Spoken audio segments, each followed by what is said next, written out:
When I unfolded that small, crumpled scrap of paper, I had no idea that 5 hurried words from my daughter were about to save my life. Pretend to be sick and leave. That's all it said. I looked up at her, confused, my mouth already forming a question, but she just shook her head, her eyes pleading with me to trust her without asking why.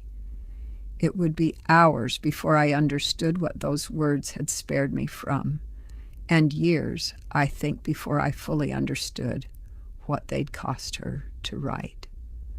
That morning had started like any other in our house outside Chicago. I'd been married to Marcus Bennett a little over 2 years by then, a man I'd met after my divorce, a man who'd pushed gently but persistently for us to look like a proper family on paper as quickly as possible. From the outside, our life looked enviable. A big house in a good neighborhood, money that never seemed to run short, and my daughter Sophie finally settled into the kind of stability I'd promised her when everything with her father fell apart. Sophie had always been the quiet one, more watcher than talker, the kind of 15-year-old who noticed everything and said almost nothing. Her relationship with Marcus had been stiff at first, which I chalked up to the ordinary friction of a girl adjusting to a stepfather who wasn't her father. Over the months it seemed to soften. I thought, foolishly, that we were becoming something like a family. I had no idea how wrong I was or how much of that softening had simply been Sophie learning to watch him more carefully instead of less. That particular Saturday, Marcus was hosting a brunch for a group of business associates, people he wanted to impress as he pitched some expansion for his company. I'd spent the entire week getting everything right, from the menu down to the napkin folds, because Marcus cared deeply about how things looked. I was in the kitchen finishing a salad when Sophie walked in. Her face had gone the color of chalk, and there was something in her eyes I'd never seen there before, something I couldn't yet name. "Mom," she whispered, voice shaking, "I need to show you something in my room now." Before I could answer, Marcus walked in, straightening his tie, dressed as immaculately as always, even for a party in our own home.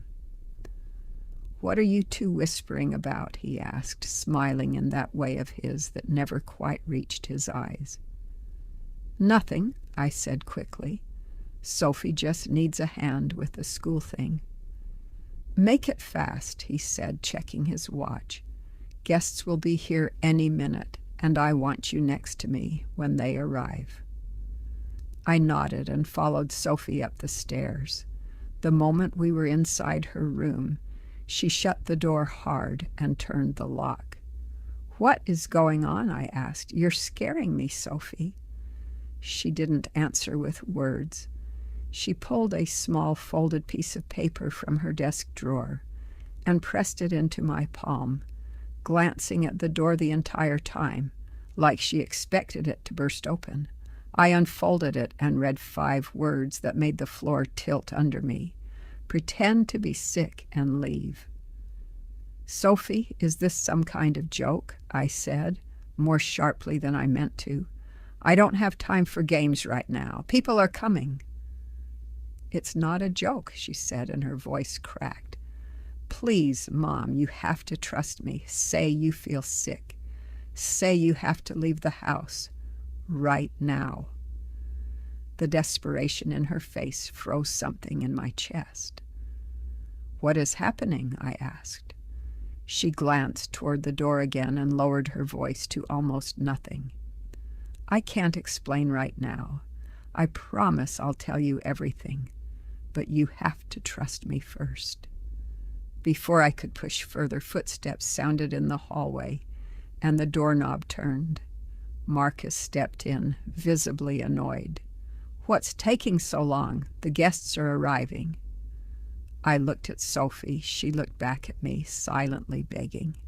Something in me, instinct maybe, or just 15 years of knowing my daughter's face, made the decision before my mind caught up. "Sorry, Marcus," I said, pressing a hand to my forehead. "I'm feeling dizzy. Another migraine, probably." He frowned, told me I'd been perfectly fine a moment ago. "It just hit me," I said, forcing a tired smile. "Go ahead and start without me. I'll lie down for a bit." The doorbell rang downstairs, and he left, reluctant but distracted. The instant we were alone again, Sophie grabbed my hand hard. "Don't lie down, Mom. We have to leave the house. Tell him you're going to the pharmacy for something stronger. I'll come with you." "Sophie, that's ridiculous. I can't just walk out on the guests." "Mom, please, this isn't a joke. This is about your life." Something in the way she said it, flat, terrified, absolutely certain, sent a cold current through me. I grabbed my purse and my keys. We walked down into the living room, where Marcus was already deep in conversation with two men in expensive suits. "Marcus," I interrupted, "my headache's getting worse. I'm going to run to the pharmacy. Sophie's coming with me." His smile flickered for half a second before he recovered it. "My wife isn't feeling well," he told his guest smoothly. Then to me, quieter, "Make it quick." Something in his eyes in that moment made my skin crawl in a way I couldn't yet explain. In the car, Sophie was shaking. "Just drive, Mom, as far as you can. I'll explain on the way." My hands were trembling on the wheel. "What is so serious?" I demanded. "Marcus is trying to kill you," she said, and her voice broke completely. "I heard him on the phone last night. He said he was going to put something in your tea." I slammed the brakes so hard I nearly rear-ended the car ahead of us. For a second I couldn't breathe at all. "Sophie, that's insane." "You think I'd joke about something like this?" she snapped, tears spilling over. The horn behind us jolted me back into motion, and I pulled forward, driving without any direction at all, just moving. "Tell me exactly what you heard," I said. "Every word." "Last night I went downstairs for water. His office door was cracked open, the light still on. He was on the phone, talking low. At first I thought it was business. Then I heard your name." Her voice dropped, mimicking his. "Everything's set for tomorrow morning. She'll drink her tea like always. No one will suspect a thing. It'll look like a heart attack." And then he laughed. Mom, he actually laughed. My stomach folded in on itself. It couldn't be true. The man I lived with, the man I'd built a life with, was planning to kill me. "Maybe you misheard," I said, grasping. "Maybe it was about someone else, a metaphor, something." Sophie shook her head fiercely. "No, Mom, he said it clearly. He mentioned the brunch specifically. He said once you're gone, he'd have full control of the insurance money in the house." My chest went hollow. "The insurance money?" "The policy you two signed 6 months ago. $1 million, Mom." I couldn't breathe. Marcus had been the one who'd pushed for that policy, framing it as protecting our future together. Now I understood, with sickening clarity, that I hadn't been protected at all. I'd been the target the whole time. "There's more," Sophie went on. After the call, he pulled out some papers. Once he left the room, I went in and looked. They were debt statements. "His company is bankrupt, Mom." She pulled a folded piece of paper from her pocket. "And this, a bank statement. He's been transferring money out for months. Your money. From when you sold Grandma and Grandpa's apartment." I pulled over onto the shoulder, my head spinning. Everything I thought I knew about my life was collapsing in real time. Marcus hadn't just betrayed me emotionally. He was broke, desperate, and he wanted me dead for a payout. "Oh my God," I whispered. Sophie put her hand over mine. "It's not your fault, Mom. He fooled everyone, even me for a while." "Did you take the documents?" I asked, panic surging fresh. "What if he notices?" "I only took pictures. I put everything back exactly where it was." She still looked anxious, though, and I understood why. I reached for my phone. "We need to call the police." "And say what?" she asked. "That you overheard a phone call? That we saw some papers? We don't have real proof, Mom. It'll be his word, a respected businessman, against a panicked wife and her teenage daughter." She was right, and the realization of it terrified me more than anything else that morning. The safe life I thought I'd built had quietly become a trap, with the door already locked. As I sat there trying to think, my phone buzzed. A message from Marcus. "Where are you and Sophie?" the guests are asking. My skin crawled at how normal it sounded, as if he weren't at that very moment hosting a party while planning my death. "What do we do, Mom?" Sophie asked, trembling. I didn't have an answer yet. We couldn't go home. We couldn't simply vanish either. Marcus had money and connections, and if we ran without a plan, he'd find us eventually, and he'd control the story when he did. "We need proof," I said finally. "Real proof. Something the police can't wave away." "You mean the poison he was going to use today?" Sophie asked, horrified. A reckless idea was already forming in me, born out of fear, but sharpened by something colder. Anger. "We're going back," I said, turning the car around. "Are you out of your mind? He'll kill you." "Not if I move first," I said, and I was surprised by how steady my own voice sounded. "Think it through, Sophie. If we run now with nothing, what happens? He tells everyone I had a breakdown, kidnapped you, disappeared. He'll come looking, and when he finds us, it'll be so much worse. The only thing that protects us is evidence, real evidence. If we can find what he's planning to use, the police will have to believe us." Sophie looked at me with something between terror and awe. "How do I search his office without him noticing?" "We're going to act like nothing happened," I said. "I'll tell him the pharmacy trip helped, that I'm feeling better. You'll say you still have a headache and go lie down. While I keep him and the guests occupied downstairs, you search his office, desk, drawers, anywhere he might have hidden something recently." She nodded, pale but resolute. "If he catches me, or if something feels wrong, what do I do?" "Text me one word, just now. I'll find a reason to leave immediately. If you find anything, only take pictures. Don't move a single thing. If he notices something's off, we lose everything." The drive back felt endless. My heart hammered harder with every mile, because I understood exactly what I was doing. Walking back into a house with a man who wanted me dead, smiling the whole time. When we pulled into the driveway, there were even more cars than before.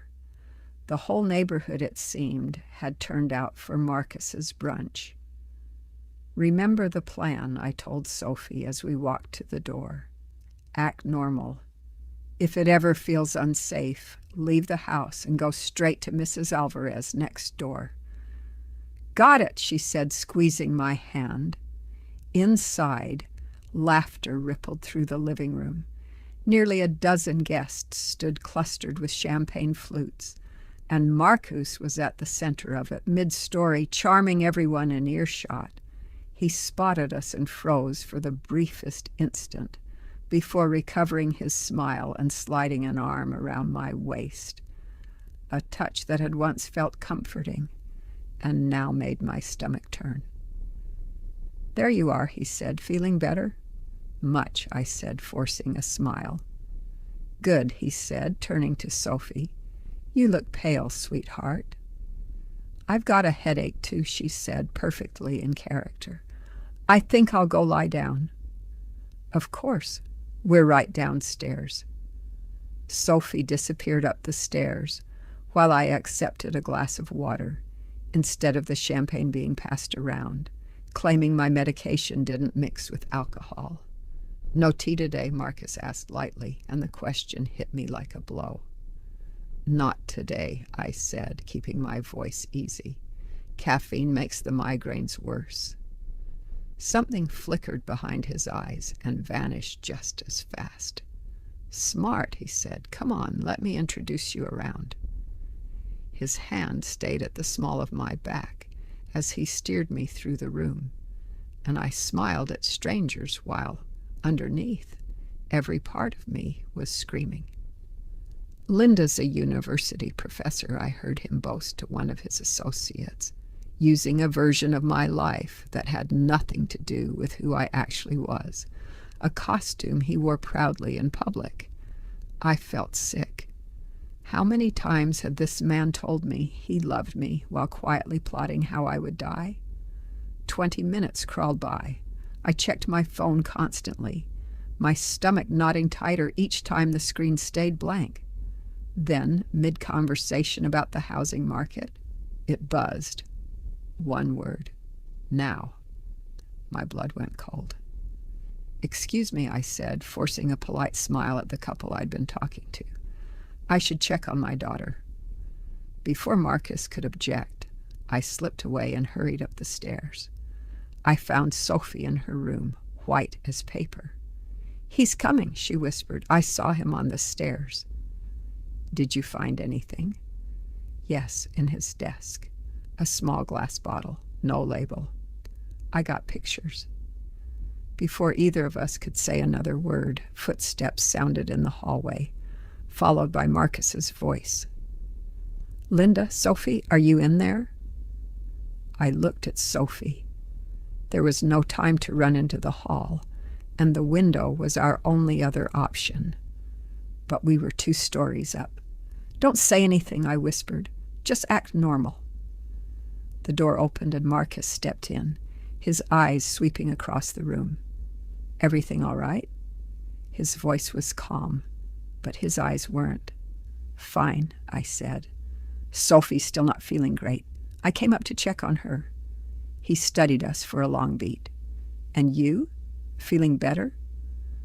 I'll be back down soon, I said. He smiled, thin, cold. Good. Oh, I made you some tea, your favorite. It's waiting downstairs. My stomach dropped. That was it. That was the tea. Thank you, but I think I'll pass today, I said. I insist, he said, and beneath the smoothness there was steel. New blend I ordered specially for you. Supposed to help with headaches. I understood instantly. Refuse, and he'd suspect something. Drink it, and I would die. All right, I said, stalling. Let me sit with Sophie a few more minutes. Then I'll come down. He hesitated, then nodded and left, warning us not to take too long. The second the door closed, Sophie turned to me, eyes wide. The tea, he's going to make you drink it. I know, I said, my pulse roaring in my ears. We may have to go out the window. That's when I heard it, the distinct click of a lock turning from the outside. I rushed to the handle. It wouldn't move. He'd locked us in. He locked it, Sophie cried, yanking uselessly at the door. Panic surged through me, but I forced my mind to keep working. If he'd locked the door, he suspected something. Maybe he'd already noticed his office had been disturbed. The window, I said, throwing the curtains open. It was a 16-foot drop to the grass. Not fatal, but more than enough to break something if we landed wrong. It's too high, Mom. I know, but we don't have another choice. I spotted the heavy comforter on her bed and tore it free, knotting one end around the leg of the solid wooden desk. It wasn't long enough to reach the ground, but it would soften the drop. Sophie heard footsteps returning and pointed at the door in terror. "Go," I said, throwing the makeshift rope out the window. "Hold tight, drop the last few feet, bend your knees." She hesitated a single second before climbing over the sill. The key turned again in the lock. "Jump," I said, gripping the fabric until I saw her let go, hit the grass, roll, and come up standing, signaling she was okay. There was no time left. The bedroom door burst open behind me. I grabbed the comforter and went out the window without another thought, the fabric burning across my palms as I slid. Just as I reached the end of the rope, I heard him roar my name from inside the room, twisted with fury. I let go. The fall jarred my ankle badly, pain shooting up my leg, but adrenaline swallowed most of it. "Run!" I shouted to Sophie, scrambling upright. I glanced back and saw Marcus leaning halfway out the second-floor window, his face contorted with rage. For one terrible second, I thought he might actually climb down after us.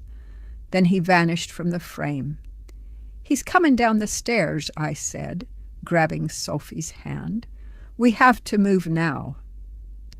We ran across the backyard, me limping badly, toward the low wall separating our subdivision from the side road. Sophie went over first. I followed, wincing as the impact jolted my ankle again. "Where now, Mom?" she asked, breathless. I scanned the area. Our neighborhood had a security gate, lightly staffed, and I had no doubt Marcus had already called ahead with some story about his unstable wife fleeing with their daughter. "This way," I said, pointing toward a small wooded strip behind the development. "We'll cut through and use the side exit." Behind us, a door slammed. Voices rose. He'd probably already pulled the guests into his story, turning our escape into a performance staged entirely for his benefit. The devoted husband, the panicked, irrational wife. I refused to let him write that story. We slipped into the trees, quiet and empty at that hour, and stayed on the narrow path, moving fast but as silently as we could. "Where are the photos?" I asked. Sophie pulled out her phone and showed me the amber glass bottle, unlabeled, tucked among papers in his desk drawer. Ordinary looking, almost harmless if you didn't know better. "There's more," she said, swiping to the next image. A sheet of paper in his own handwriting. A timeline. Guests arrive, 10:30. Dose administered, 11:45. Effect within 15 to 20 minutes. Feign concern. Call emergency services at 12:10. Too late by then. My stomach turned over completely. A murder plotted out like a meeting agenda. Voices carried closer through the trees. "Hurry," I said, pulling Sophie deeper into the woods, my ankle screaming with every step. We reached a small iron maintenance gate, locked. "Your resident card, Mom. Try it." I fumbled it out of my purse and swiped it across the reader. The light blinked green, and the gate released. We stepped out onto a quiet back road, mostly empty except for a few houses and small shops. "Where now?" Sophie asked, still gripping my hand. I thought fast. We couldn't go to any friend's house. That would be the first place he'd check. "We'll take a cab to the mall," I said. "We'll regroup there and call the police." We flagged down a taxi, and the driver eyed our disheveled, breathless state, but said nothing beyond confirming the destination. In the back seat, Sophie leaned into my shoulder, shaking. "I'm scared," she whispered. "What if he finds us?" "He won't," I said, though my voice wasn't as steady as I wanted it to be. "We have proof now. The police will protect us." At the mall, I found a busy cafe on the second floor with a quiet corner. and we tucked ourselves out of sight, ordering hot drinks neither of us touched. I finally pulled out my phone to call the police and found dozens of missed calls and messages from Marcus waiting for me. My hand shook as I opened the most recent one. "Linda, please come home. I'm worried about you and Sophie. If this is about our argument yesterday, we can talk. Don't do anything rash. I love you." The performance in those words made me physically ill. He was already building his version of events. The concerned husband, the unstable wife. Another message arrived while I stared at the first. "I've called the police. They're looking for you both. Please think about Sophie." My blood ran cold. He hadn't simply notified the police. He'd already framed me as dangerous. "This is bad," I murmured. "If they act on his story first, we're the ones in trouble." I dialed an old friend from college, Renata, now a criminal defense attorney, and prayed she'd pick up. "Renata, it's Linda," I said the second she answered. "Sophie and I are in serious danger. I need your help right now." I told her everything. The note, the overheard call, the photos of the bottle and the timeline, our escape through the window. She listened without interrupting except to clarify small details. "Where are you now?" "Second floor cafe at the mall." "Stay exactly there," she said firmly. "I'll be there in 30 minutes. Don't speak to anyone, especially police, before I arrive. Understood?" "Understood." We sat with our eyes locked on the entrance, every man who walked in sending a jolt of fear through me. "How did you know something was wrong before last night?" I asked Sophie quietly. "I'd had a bad feeling for a while," she admitted. "The way he looked at you when he thought no one was watching. Cold. Every time you mentioned the apartment money, he tensed up. I overheard him on the phone once saying a project was behind schedule, and I thought it was just work stress. After last night, it all lined up." "Why didn't you say something sooner?" I asked gently. "Because I wasn't sure," she said. "You seemed so happy, Mom. After everything with Dad, I didn't want to take that away from you over a feeling." Tears filled my eyes. My 15-year-old had seen the truth long before I let myself see it. She had protected me when it should have been the other way around. "I'm sorry I didn't see it," I whispered. "It's not your fault," she said, sounding older than her years. "He fooled everyone." My phone buzzed again. Police found blood in Sophie's room. "Linda, what did you do? Please tell me you're both safe." I showed her the screen. Her face drained of color. "There's no blood in my room." "He's planting evidence," I said, horror climbing my throat. "He wants them to believe I hurt you." "We should go," Sophie said, standing. "What if the police show up here?" "No," I said firmly. "Renata told us to stay. Leaving now makes us look guilty." "Exactly what he wants." Just as I finished the sentence, 2 uniformed officers walked through the cafe entrance, scanning the room. "Mom," Sophie whispered. "Stay calm," I said, my own heart pounding wildly. "We haven't done anything wrong. We have proof. Just be careful with what you say." The officers spotted us immediately and crossed the room, their expressions telling me Marcus had already given them names and descriptions. "Mrs. Bennett?" the older one asked. "Yes," I said, keeping my voice level. "Your husband is very worried about you and your daughter," he said carefully. "He reported that you left in a distressed state and might pose a danger to her." Before I could respond, Sophie spoke up. "That's a lie. My stepfather is trying to kill us. We have proof." The officers exchanged a skeptical glance. "That's a serious accusation, young lady," the older one said. "We have serious evidence," I said.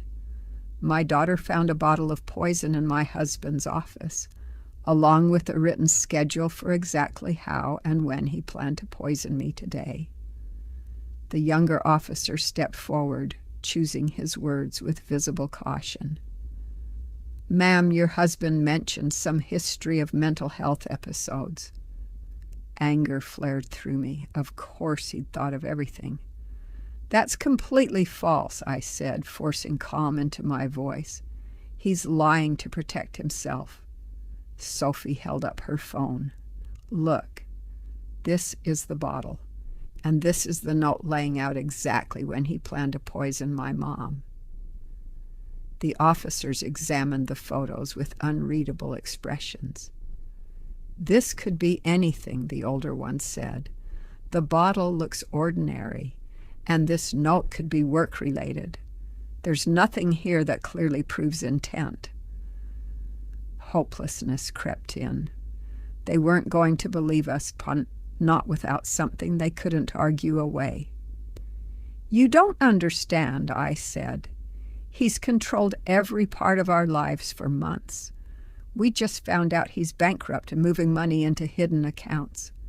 Sophie interrupted, pointing toward the entrance. "Mom, Renata's here." I turned and saw her striding in, composed, sharp-eyed, unmistakable even after years apart. "Linda," she said, taking in the scene at once, "I see the police have already arrived." "And you are?" the older officer asked. "Attorney Renata Cross," she said, handing over a card. "Criminal defense counsel for Mrs. Linda Bennett and her daughter Sophie." The officers straightened noticeably. "We received a report from Mr. Marcus Bennett claiming his wife is emotionally unstable and might harm her child," the older officer explained. "I see," Renata said coolly. "And did it occur to either of you that Mr. Bennett might be fabricating that story to cover his own crimes?" The two men exchanged an uneasy look.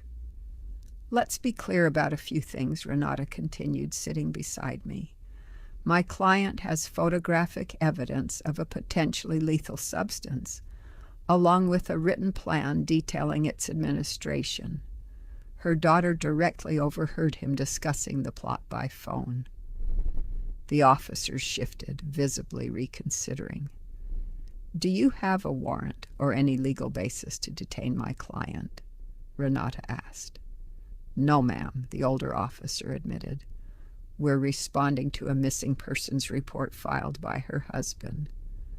"No one is missing," Renata said flatly. "My client is alive and well, having fled a direct threat to her life." "Mr. Bennett also reported finding blood in the girl's room," the younger officer added. "He believes the mother may have harmed her." Sophie let out a bitter laugh. "That's absurd. There's no blood in my room. He staged it." "We'd like to confirm the girl's safety directly," the officer said. "She's fine," Renata replied, "and under my legal protection as of now.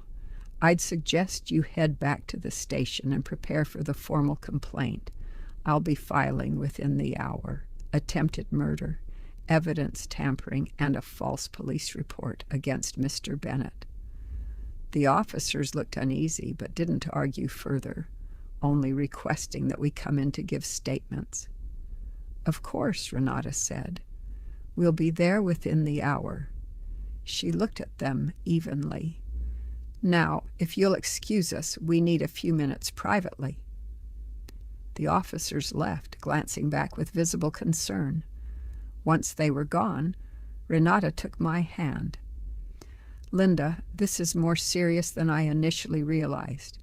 He's building a case against you, trying to paint you as an unstable mother who could hurt her own daughter." "What do?" I asked, fear tightening in my chest again.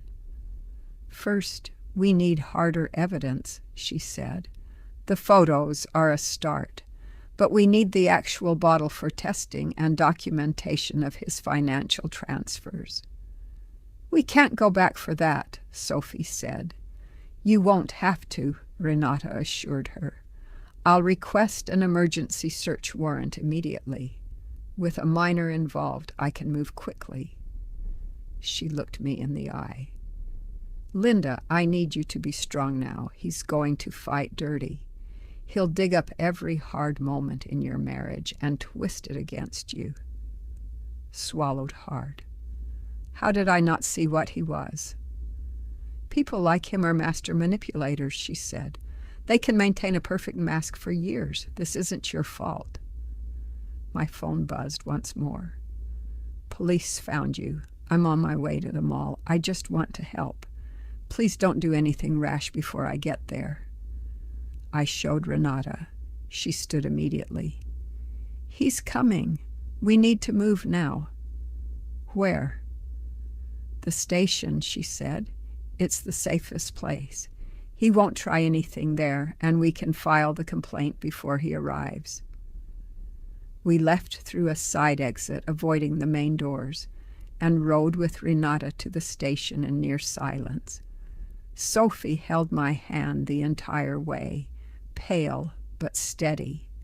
I thought about the small note in my purse, the one that had saved my life that morning, and about how many other women never got a warning at all. At the station, Renata led us straight to Captain Reyes's office, someone she clearly had history with. She laid out the situation methodically, the overheard call, the photos of the bottle and the timeline, the financial records, Marcus's attempt to discredit me with fabricated mental health claims.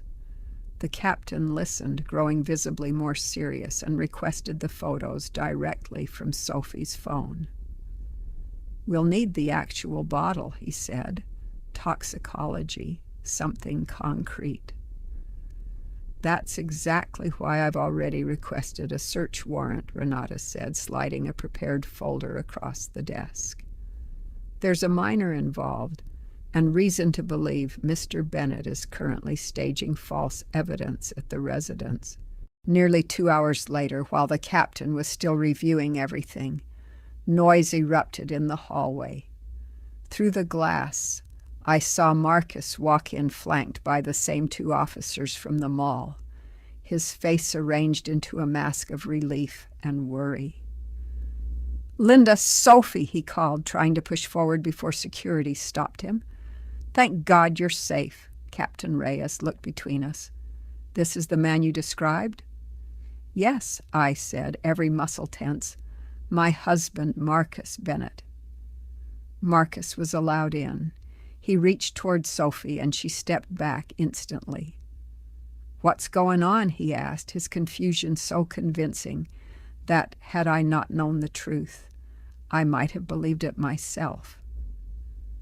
Linda, why did you run off like this? Everyone's worried sick.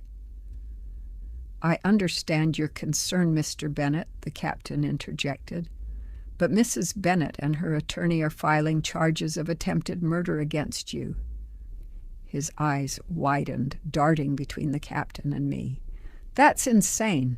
Linda, what are you doing? This is about the medication, that's all, for your anxiety. What medication? The captain asked sharply. Marcus lowered his voice, feigning gentle concern. Linda struggles with anxiety, some paranoia. Our doctor prescribed a mild sedative. She thinks I was poisoning her, but it's just her medication. A cold wave passed through me. That's a lie, I said, my voice shaking with fury. I've never been diagnosed with anything, and I've never met a doctor by that name. He's making this up. Marcus sighed as though dealing with a difficult child. You see? She denies the condition, refuses her medication. It only gets worse. Mr. Bennett, Renata cut in, her voice like a blade. My client has never been diagnosed or treated for any mental health condition. Can you produce medical records to support your claim? He faltered, then recovered. I can get them from her doctor on Monday. That's not the point. I just want to bring my family home safely. That won't be happening right now, the captain said firmly. We have serious allegations from both sides, and we intend to investigate fully. That's when Sophie, silent until then, stood up. I heard everything, she said, staring directly at him. Last night, on the phone, you said Mom would drink her tea like always, and it would look like a heart attack. Then you said you'd deal with me next. You're a liar. For a fraction of a second, his composure cracked entirely, rage flashing through before he smoothed it back into wounded innocence. Sophie, you misunderstood. That was a business call. You must have misheard. No, I didn't, she said, tears glinting but her voice unwavering. You were going to kill Mom for the insurance money. You're broke. I saw the documents. His jaw tightened. He turned on me.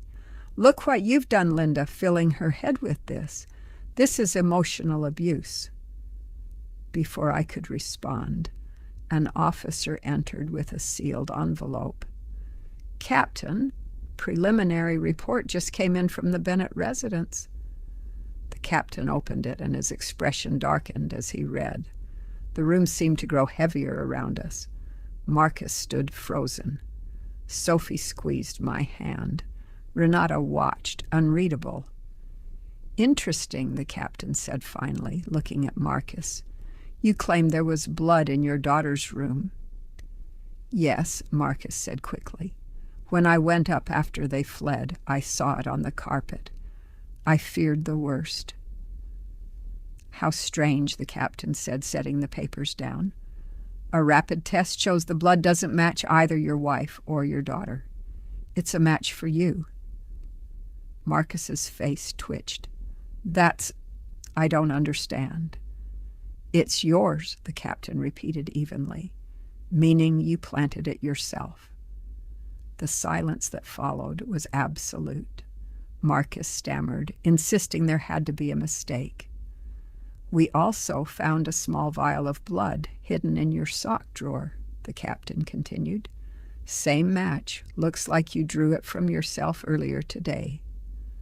Color drained from Marcus's face completely. And this, the captain added, holding up the printed photo of the amber bottle, now bagged as evidence. Field tested positive for a lethal toxin. Full lab confirmation is underway. Hard to believe that's anxiety medication, isn't it? Marcus shot up, panic and fury mixing on his face. This is a setup. Linda framed me. When exactly would she have had time to do that? Renata asked coolly. By your own account. She and her daughter left your home this morning, and they've been here at this station for over 2 hours. Care to explain? His eyes darted around like a cornered animal. You don't understand. She's not who you think she is. She's been stealing from me for months. Fascinating, the captain said, because we've also found records of regular wire transfers from your joint account to one in the Cayman Islands, under your name alone. The mask fell away completely. Underneath it was something cold I'd never let myself see before. I can explain, he muttered weakly. I'm sure you can, the captain said, rising. Marcus Bennett, you're under arrest for attempted murder, evidence tampering, filing a false police report, and financial fraud. As the officers moved to restrain him, he exploded. You ruined everything, he screamed, lunging toward me before they pulled him back. You think I ever loved you? You're a pathetic teacher with a spoiled kid. All I ever wanted was your money and that insurance payout. Sophie trembled against me as I held her, and I watched them drag him out, still shouting. The stranger I'd shared a bed with for 2 years finally, fully visible. The hours that followed blurred into statements and paperwork. I told them everything. how Marcus had charmed me after my divorce, slowly gained control of our finances, quietly isolated me from friends. Sophie recounted the overheard call, the documents, the bottle, and the notes she'd written that morning. Those 5 words had saved my life, and I would spend years being grateful for the courage it took a 15-year-old to write them. The deeper investigation uncovered even more. Marcus had never been the successful businessman he claimed. His company had collapsed years earlier. He'd married me, it turned out, largely for the inheritance from my parents, the very apartment sale that had let me start over. And disturbingly, I hadn't been his first target. Before me, there had been a widow who died of an apparent heart attack just 6 months into their marriage, no one suspecting a thing at the time. Later, testing on exhumed remains found traces of arsenic. He had done this before and gotten away with it, and had simply been hunting for his next opportunity when he found me. The trial drew national attention.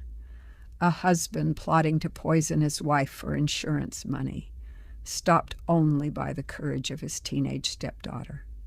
Sophie and I relived it over and over, through police interviews, prosecutors, and finally the courtroom itself. But instead of breaking me, each retelling helped put me back together.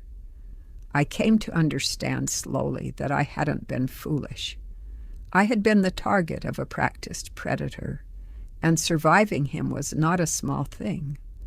Marcus was sentenced to 30 years for attempted murder, an additional 15 for financial fraud, with a separate homicide investigation opened regarding his first wife.